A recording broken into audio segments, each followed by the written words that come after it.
اعوذ باللہ من الشیطان الرجیم، بسم اللہ الرحمن الرحیم۔ ناظرین کرام، آج کی حدیث کے سلسلے میں ہم 30ویں حدیث لے کر آپ کی خدمت میں حاضر ہوئے ہیں۔ یہ مشکوٰۃ المصابیح کی حدیث نمبر 1116 ہے، نماز میں کھڑے ہونے کی جگہ کا بیان۔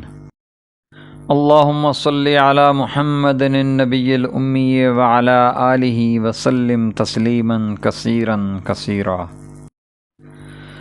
قیس بن عباد بیان کرتے ہیں، اسی اثناء میں کہ میں مسجد میں پہلی صف میں تھا کہ کسی آدمی نے مجھے زور سے پیچھے کھینچا، وہ مجھے وہاں سے ہٹا کر خود وہاں کھڑا ہو گیا۔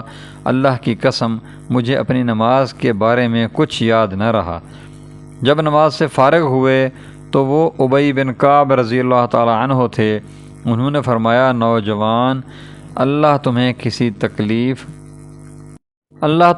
تکلیف سے دوچار نہ کرے، بے شک یہ نبی صلی اللہ علیہ وآلہ وسلم کی طرف سے ہمارے لیے حکم ہے کہ ہم امام کے پیچھے کھڑے ہوں۔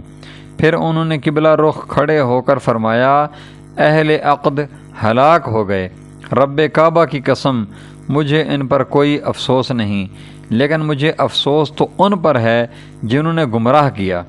میں نے کہا، ابو یعقوب، اہل عقد سے کون مراد ہیں؟ انہوں نے فرمایا، حکمران۔ صحیح رواہ النسائی، مشکوٰۃ المصابیح 1116، نماز میں کھڑے ہونے کی جگہ کا بیان۔ وآخر دعوانا ان الحمد للہ رب العالمین، جزاکم اللہ خیر و احسن الجزاء۔ جی ناظرین کرام، اگر آپ نے ابھی تک ہمارے چینل کو سبسکرائب نہیں کیا تو ہمارے چینل کو سبسکرائب کریں، ہماری ویڈیوز کو لائک کریں اور دوستوں سے شیئر کریں۔ جزاکم اللہ خیر و احسن الجزاء۔